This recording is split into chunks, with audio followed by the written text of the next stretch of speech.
Vandalism. Violence is escalating at some Tucson hookah lounges and spilling out into parking lots where it is impacting nearby businesses. And now the Tucson City Council is considering an ordinance to limit hookah lounges' hours of operation and the ages of its patrons. News for Tucson's Monica Garcia joins us from Midtown outside one hookah lounge that has seen its fair share of trouble. Monica.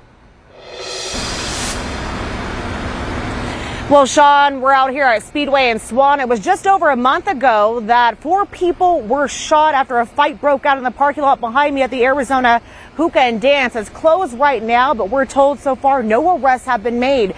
And city council members tell me there are at least 10 other hookah lounges across Pima County where every weekend some sort of disturbance happens where police are called out as I go searching for solutions.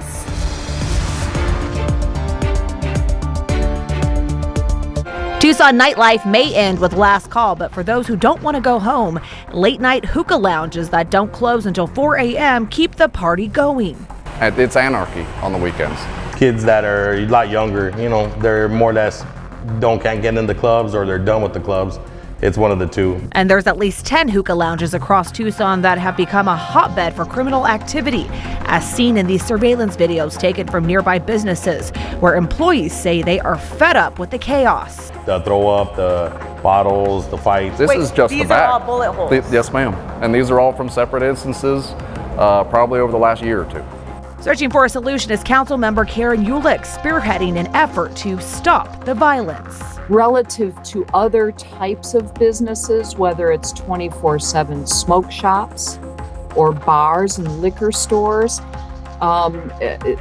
they're really jumping off the page. According to Tucson police data, hookah lounges have a 20% higher crime rate than smoke shops and receive roughly 4 times more calls for disturbances than bars. The owner of Smoky's Smoke Shop on 4th Avenue, Luis Garcia, tells me when trouble from the hookah lounge next door started spilling out into their shared parking lot, his landlord sprung into action by gating off their back lot, leaving patrons nowhere to loiter. A solution, he says, worked. If you're only showing up to somewhere to hang out at 2 a.m., you're not looking for the right things to do. Councilwoman Ulick says some of the solutions they're going to be going over is limiting the hours of operation at hookah lounges or looking into regulating them as entertainment venues with tougher requirements on things like parking. So right now we are searching for solutions. We need to ask questions, get good data to rein in what is a real disturbing pattern of gun violence and crime. Back out here at Swan and Speedway, where last month 4 people were shot, 180 rounds of shots fired. Their solution is simple.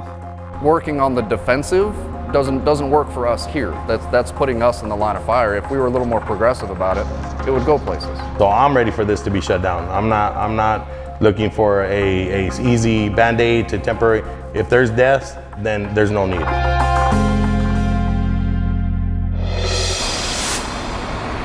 All right, so after holding a meeting on this very topic earlier this week, the Tucson City Council has given themselves a month, really, to decide whether they're going to meet again and essentially limit the hours that these hookah lounges across our city can operate.